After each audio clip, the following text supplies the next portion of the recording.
Today's guest represents the developers, manufacturers, formulators, and distributors of plant science solutions for agriculture and the pest management in the United States.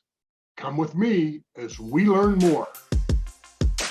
Participate, engage, speak out, use your voice to be an effective advocate.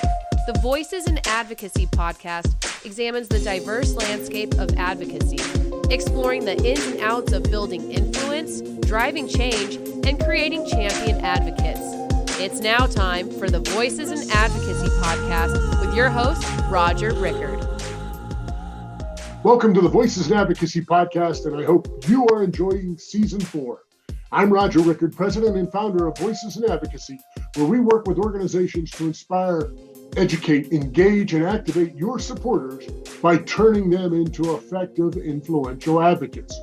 And this is the podcast dedicated to the art of advocacy. This podcast is for the people that work and engage in advocacy efforts for their organizations, be they corporations, associations, trade organizations, and nonprofit cause group. Now, let's get started. On today's show, we speak with Chris Novak, President and Chief Executive Officer of CropLife America, known as CLA. CLA represents the developers, manufacturers, formulators, and distributors of plant science solutions for agriculture and pest management in the United States. Their member companies produce, sell, and distribute virtually all of the vital and necessary crop protection and biotechnology products used by American farmers. Prior to joining CLA, Chris was the Chief Executive Officer of the National Corn Growers Association, and even prior to that, he started his career on Capitol Hill. Chris holds a bachelor's degree, a law degree, and a master's in business administration. Ladies and gentlemen, it is my pleasure to welcome Chris to today's show. Welcome, Chris. Thank you, Roger. Great to be here. Great to catch up with you again. Now, as we get into this, CropLife America, or CLA, member companies produce and sell the crop protection and the biotechnology products. For the layman, what does that really mean to them? It is pesticides that farmers need to protect their crops. We also, though, have a subsidiary called RISE, which is Responsible Industry for Sound Environment, that works with specialty pesticide manufacturers. So we also will work with consumer household products. We work with golf courses that utilize pesticide products and others. But CLA's core focus is on serving farm customers. Well, and that's how you and I met, because I keynoted at a RISE conference. That's right. On advocacy. It was down in Tucson a few years back. So CLA has been around since 1993. 1933. That's right. 33. Yes. In a nutshell, and how has it evolved over the years? Because the technology, I'm sure, has changed dramatically over that period of time. So how has the organization evolved? Well, the organization started back in the 1930s with the idea that farmers and those manufacturing products for farmers, agricultural fungicides and insecticides at the time, and that was the original name of the association. It was about ensuring the efficacy of those products so that farmers weren't being sold snake oil in such a way that they were getting built for products that wouldn't actually do what was being claimed. Over the years, however, as we saw the development of a stronger federal pesticide regulatory system, CropLife's mission changed to actively working with the U.S. government, and specifically, once we got to the 1970s and the creation of the Environmental Protection Agency, we began to work with EPA to ensure that there were sound, effective, and science-based regulations in place. Yeah. So you have, in kind of doing a little bit of my research here, you have 4 strategic pillars kind of within the organization, and industry perception, environmental sustainability, regulatory integrity, and organizational excellence. Now, how does your advocacy efforts kind of fit into those pillars? You've read our strategic plan. Thank you very much. You're more than welcome. Yes, and as I joined CropLife America in 2018, and I am a strong believer in ensuring as an organization that we have a strategic plan that allows us to create consensus about what's important to our members, but also allows me to bring our staff team together and focus our efforts, our budget investments around programs that we know can make a difference for our industry. We look first at regulatory integrity. It is that work that we're doing with not only today EPA, but also we work closely with the U.S. Department of Agriculture, the Department of Interior and the Fish and Wildlife Service in particular, and then the Department of Commerce, which has a role in overseeing the Endangered Species Act. So we're working with all of those agencies first and foremost. We also, though, work with Congress to ensure that those agencies have the funding they need. That's one of our current legislative priorities right now, is seeking additional appropriations for EPA, as well as additional appropriations to support the Endangered Species Act. That is the regulatory integrity component of our strategic plan. How do we make the regulatory system work better? And certainly, I can talk about the Endangered Species Act and our desire to see that law work well. We know as an industry, we've got an obligation to protect threatened and endangered species. But I also will acknowledge that a part of this is, how long does it take us once we have my member companies, once they have submitted a application to EPA for a new pesticide, how long does it take to get through the regulatory process? We also are looking at the court system, and I have a legal team that is monitoring all of the lawsuits that are filed, not specifically against our members, but more often filed against EPA and or other agencies relative to the regulation of pesticides. And so that too is a part of our regulatory integrity work. And then those other, go ahead. Well, no, I was gonna try to drill down just a second on regulatory integrity, because I think if I read this correctly, with some of your desires within EPA or the Endangered Species Act, maybe even more specifically, that you are attempting to get more funding for the organization so that they can have more staff available to cut the time period down for approval of that. Is that correct? That is correct. Under the law today, a law called PREA, Pesticide Registration Improvement Act, EPA is supposed to review our products within a two-year time frame and issue a decision. Today, that decision may be taking anywhere from 3 to 4 years. And so that has a direct impact on our member companies in terms of how quickly they can deliver new products to farmers, or to consumers. So that is part of our legislative push. We want the system to work better. And that's one of the objectives within our strategic plan. But we also know we've had products that the EPA has approved, and 60 days later, we have seen a lawsuit from the activist community challenging the EPA's decision to approve that pesticide, which leaves our companies with a level of uncertainty. So we want to try to address the legal certainty, which is part of our legal effort as well as part of our regulatory effort. We also realize that global standards on food and the residue levels that are allowed, whether it's here in the United States, in Europe, in Brazil, and Japan, other countries that are important trading partners, all of those have an impact on our ability to develop and distribute new pesticides. And so that's another part of the regulatory integrity goal within our strategic plan. Yeah, it sounds like you're bobbing and weaving between all the different entities within the federal government to try to see if they know each other and if they can shake hands and look at each other in the eye and maybe try to coordinate some work efforts there. That's got to be challenging, huh? It is, and yet relative to the Endangered Species Act, one perfect example is we hosted a stakeholder workshop.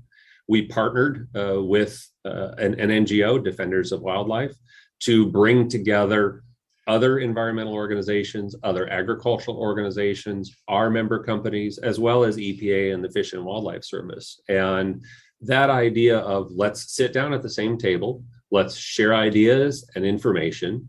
And certainly, between us and the environmental community, there are lots of things that we won't agree on. But if we can find those one or two pieces where we do agree, where we all recognize that investing in a strong regulatory system ensures safer products, but also for us ensures products that are delivered to market in a more timely fashion. Those are the win-wins that we've tried to concentrate on with our outreach to other stakeholders in this process, whether it's government or NGOs. Well, and it's all part of that educational process. It's sometimes people don't know what they don't know, right? As simply as that is, and they end up assuming something, and if you have them at the table, that a lot of those assumptions can be set aside. Well, and I may segue for just a little bit, but it certainly relates to Sure. the advocacy efforts. And as I joined CropLife in 2019, we actually began doing consumer research. We went out and did focus groups across the country, starting in Maryland, Minneapolis, in San Jose, California. We've gone back and done a second round of research this last year, again, multiple cities across the country.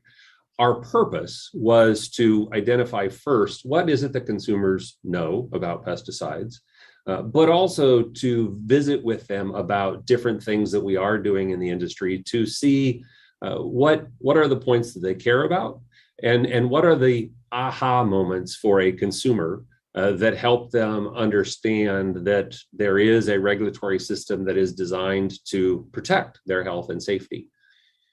From that research, most consumers think that it takes about 6 months to develop and deliver a new pesticide, or that the regulatory process is only going to be about 6 months. So as we tell them that we spend 8 to 9 years developing a product and doing environmental testing and safety research, and then the EPA is taking anywhere from 2 to 4 years to review that product, that's an aha moment for those consumers, because they don't understand the stringency of the regulatory process. For us then to take those same messages that we know work with consumers and bring those messages back to decision makers on Capitol Hill, we have found that to be a very powerful tool in helping to educate those folks who may not necessarily spend their life or even a lot of time looking at pesticides and or the pesticide regulatory process. Well, it's interesting because you took me right where I was going to go, because I knew that you were doing the consumer research and the kind of the surveys and the studies and everything else, and now you're developing that message. And in the development of that message, if it's working for the consumer, does it also now work well with those other key stakeholder groups? I mean, do they get it, or do they want more meat? Well, the answer, more to come or to be determined, I think is probably the correct answer. And the reason that I say that is we now have done 2 sets of research with influencers. The first was a little more targeted towards state legislators and influencers and leaders. This second round of polling research was targeted towards Capitol Hill and influencers here in the DC area. We asked them if they, what they knew and understood about the benefits of agricultural pesticides, how they viewed the benefits of pesticides versus the risks. And we're using that polling and that research as a baseline to say, can we change the minds of these folks? Can we help them understand more about the pesticide regulatory process? So we've done this research to understand where folks are at today from an awareness standpoint. We will continue to take these messages and deliver them in meaningful ways with lots of examples that help put a practical context around the messages, and then see if we actually can move the needle in terms of awareness and understanding. So you asked the question, and I'm going to ask you, can you change their mind? It's my job. And I'm sure you will do very well at it. I wouldn't be here if I didn't think that we could. And to your point, pesticides are complex, they're technical, they're scary. There is a lot of information on the internet, and folks can Google and come up with lots and lots of reasons why they see pesticides as bad for the environment. And at the same time, from my standpoint, we are protecting the health and safety of a farmer's crop. That is not only their livelihood, but also, what we need to be able to feed people in this country and around the world. We know that crops, even treated with pesticides, we still can lose 20 to 25% of a crop because of weed and insect pressure. But that number jumps to almost 85% of the crop if we're not using pesticides. And we can see very dramatic examples of that in Africa, where they're not using pesticides today, and yet their biggest challenge is ensuring food security because of the impact that weeds and insects have on the productivity of their cropping systems. And I would say that must, based on what you just said there, create better yield and a more consistent level of what you're actually going to be able to take to market at the end. That's right. And so if we can help people understand that there is a public health benefit to using pesticides, we control mosquitoes, we control ticks, and other vectors of significant and serious public diseases. We help protect and reduce greenhouse gas emissions. Pesticides, farmers are tilling their soil less today, and when they don't till the soil, we emit fewer greenhouse gases. We are encouraging the adoption of cover crops and conservation tillage that can be enabled through the use of pesticides. So that has helped reduce runoff and erosion, and it has helped reduce the impact that agriculture may have on our waterways. These are all the benefits of pesticides that oftentimes are overlooked if you're simply going to do a Google search on the pesticide issue. So solid messaging delivered to decision makers, we think, can have an impact. So within that messaging, it's your ability to craft that message in a way that creates the story. It is. But you just laid out numerous different story points as to the value of what you do. Why is that so important rather than just boom, the facts, the statistics along the way? Yeah, I come from, I can't say that I come from outside the industry. I've worked in agriculture my entire life, to the extent that I am new, even after 3.5 years to the pesticide industry. I've grown up around agricultural chemicals and pesticides, and certainly I've worked for farm organizations that have a very deep interest in these issues. Storytelling has to be one of your major focuses of your advocacy to be able to reach the broad spectrum of your stakeholders. Is that fair to say? That is absolutely fair to say. And in agriculture, we love facts, we love data. And yet when you look at how people will talk about pesticides and other issues in agriculture, for many people, it's very emotional. It is very personal. And I certainly can acknowledge, for me, it's personal as well.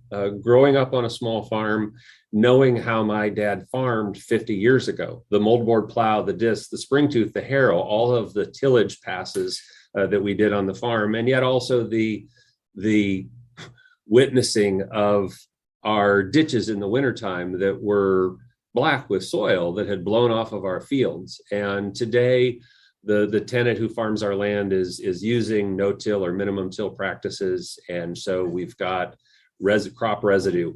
That's a story. That's an example of a story of how pesticides have helped change agriculture. And I will say that we have concentrated more on the facts and the science, and we are working to try to put it in context and to be able to tell a story that is relatable to the people who we are working with. Well, and you and I both know from your days on Capitol Hill and my experience along the way that the ability to tell the story that's personal to members of Congress and any elected official that really cares about their constituents is the thing that gets to them. That gives them that talking point back when people push back on them. That's right. And so we haven't necessarily jumped to the next level of this conversation, but developing the messages and then identifying who are the folks that can help us tell the story the best. And so we work with growers who are customers of our member companies and who can talk about their use of pesticides on the farm, what they're doing to try to use exactly what they need, how they are utilizing precision agriculture techniques and geographic information systems to deliver pesticides where they can have the most impact and to ensure those pesticides stay on the field. Those are important storytelling partners for us. Our company scientists who do the research to develop the products are important messengers and storytellers for us. So we are looking for ways to harness all of these folks and help us in our advocacy efforts. Your members are companies, correct? Correct. Yeah. And earlier you mentioned something that I think I heard correctly, and I want to. You mentioned something, and I'm not sure how to pronounce it. FIFRA. Is it? Did I use the evil acronym? I did, didn't I? Well, you may have. I may have. But that's fine. Explain to people what that is, and really, first of all, and how long it's been in place, because it's been in place for a long time. It has been in place for a long time. The Federal Insecticide, Fungicide, and Rodenticide Act. Woo! And crafted, I think, in the late 50s. I actually would have to go back and double check, but it is a law that has been around for that long. At the same time, it has been regularly amended and changed by Congress and regularly reviewed by Congress. And so while it is an old law from when it was first created, it certainly has been maintained and updated to reflect and ensure that EPA is using the best science and the latest science to evaluate the safety and efficacy of new pesticide products. And to do that in a more speedy fashion, correct? I hope so. And PREA, the Pesticide Registration Improvement Act, is an amendment of FIFRA and was designed to ensure that we as an industry were contributing dollars to help support the staffing that EPA needs to review our pesticide products. So let's take a turn a little bit here. Do you run any advocacy or grassroots advocacy programs for the employees of your member companies? We do. And again, in 2019, after I arrived, we, CLA, launched a new grassroots program and began recruiting, not just from our member companies, but also from agricultural stakeholders and agricultural organizations and others. It still is a growing effort, and yet realizing that grassroots voice is so critical to reaching members of Congress and ensuring that there is one of their constituents who is reaching out and communicating to them on these issues. And that's the connective tissue between doing your consumer research, developing your messaging, turning that into the storytelling, and allowing the soldiers, if you will, the grassroots advocates, to be able to deliver that message for you.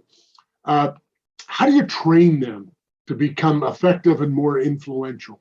Those are programs that in some ways I will say we are still building out. But even about a month and a half ago, we hosted a number of not only our company employees, but also state organizations, state agribusiness organizations, state commodity organizations. We had an incredible group of people that spent 3 days in Chicago looking at the messaging that we had developed, but more specifically, not just looking at that messaging, actually practicing, rehearsing, engaging one another in how do you tell the story, and to the extent that we're asking them as well then to engage their political leaders when they have an opportunity, whether that's through an email or a phone call or through a letter.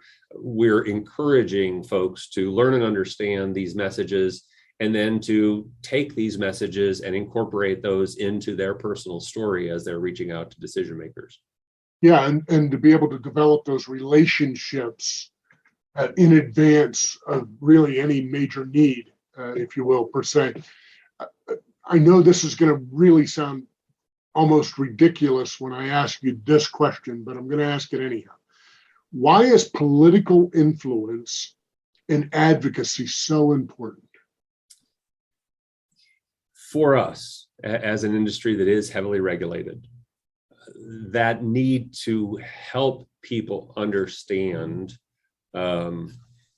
first, why pesticides are important, why we need a regulatory system that works, and we certainly see lots of people who may not necessarily have a good understanding of pesticides, may not necessarily be as willing to look at the benefits, and they are pushing and promoting political solutions that would undermine the ability to develop and distribute new pesticide products. Our industry has continued to evolve, and we do still have products on the market that may have originally been invented 50 years ago. But we also have new products on the market that have been developed in a manner to be safer, more effective. And so we need to ensure that the regulatory system continues to allow those new products to come forward.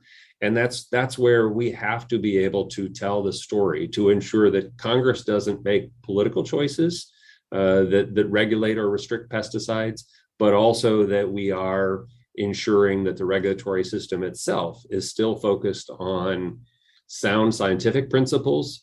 And then, as we've discussed, also has the funding that's necessary to have the scientists in place to be able to complete these reviews. What's the first thing that comes to mind when you just think of the simple word advocacy?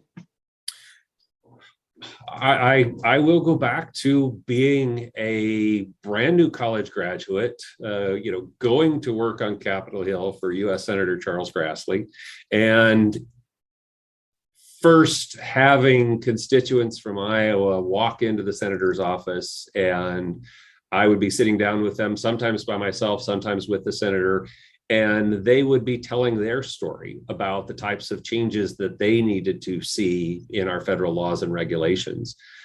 I would be at my desk at 6, 7, 8 o'clock at night, reading through emails and letters that came into the senator's office on those very issues.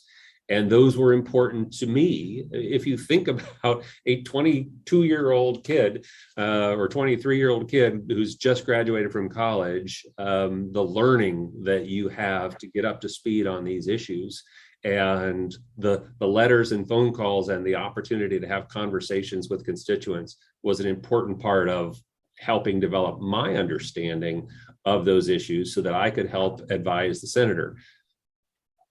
I wish, and I truly mean this, I wish people understood the role that staff play in particularly at the congressional level, and having these meetings every 15 minutes all day long with people, and their knowledge, their intelligence, and just how much is out there, right, how much information needs to be consumed for them to be able to make wise and sound decisions. So thanks for putting the Capitol Hill experience cap on. I'm going to ask you one more thing here. Do you think that DC fly-ins will ever return to normal operations? I hope so, and I think that they have to. And in part, there is the conversation that takes place in the meeting, and yes, you can replace that face-to-face meeting with a senator or a staff person through a Zoom call or a Microsoft Teams call. But what you don't replace is the evening reception, where the folks from that fly-in then have an opportunity over a refreshment or food. Having worked in the pork industry, that pork chop on a stick was an excellent way to get folks to turn out. It's those conversations that are such an essential part of building a relationship on Capitol Hill with young staff. Having some extra time with a member of Congress who may come to that reception, and you get an extra 5 minutes to add some additional points of color to that conversation. So yes, I know that it's easy, convenient, and efficient to do Capitol Hill outreach through a video call, but at the end of the day, this is still about personal relationships. It's still about building trust. It's not just about the communication of information, but actually beginning to create a relationship with somebody.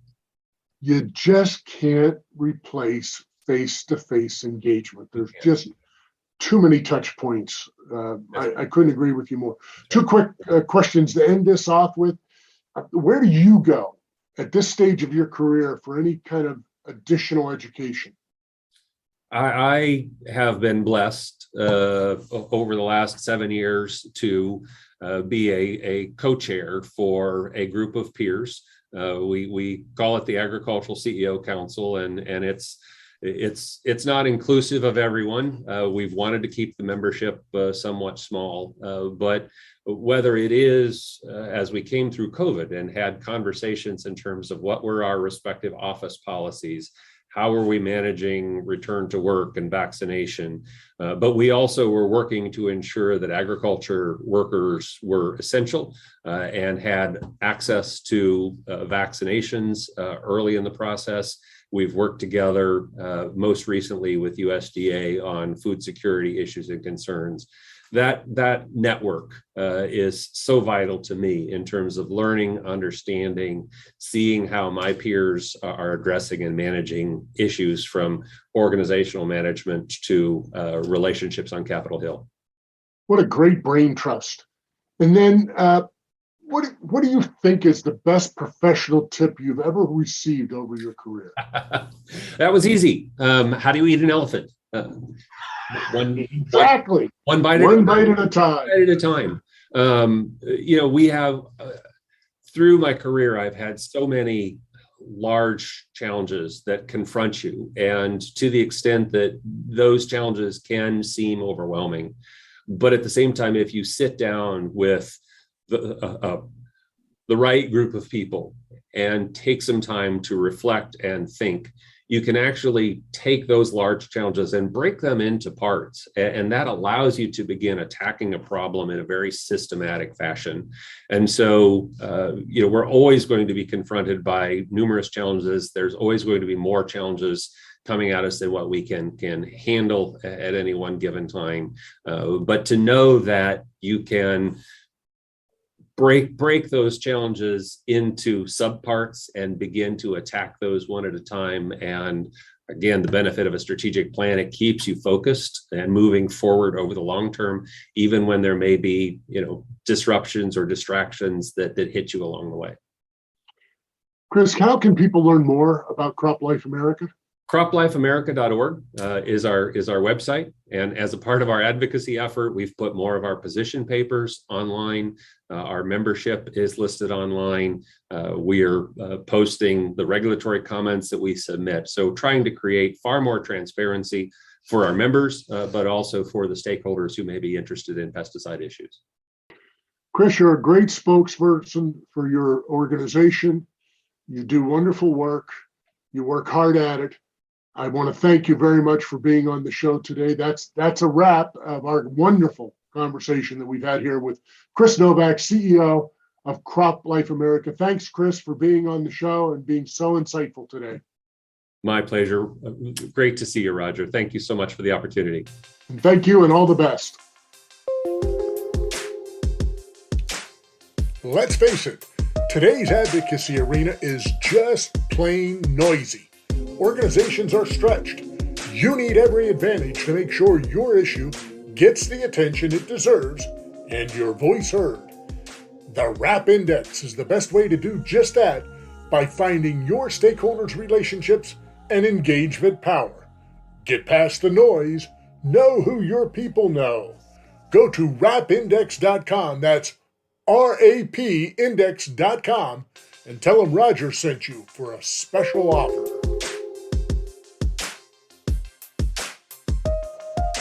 If you like today's podcast, head over to where you find your podcasts and subscribe to the Voices in Advocacy podcast. A big thank you to today's guest. I appreciate your time and the unwavering passion for advocacy you have. Well, that's it for this episode of Voices in Advocacy. Remember, you have the power to be an effective, influential advocate. Now go out and make it a better world. We hope you enjoyed today's Voices in Advocacy podcast and look forward to you joining us again next week. To learn more about Voices in Advocacy, go to our website, voicesinadvocacy.com.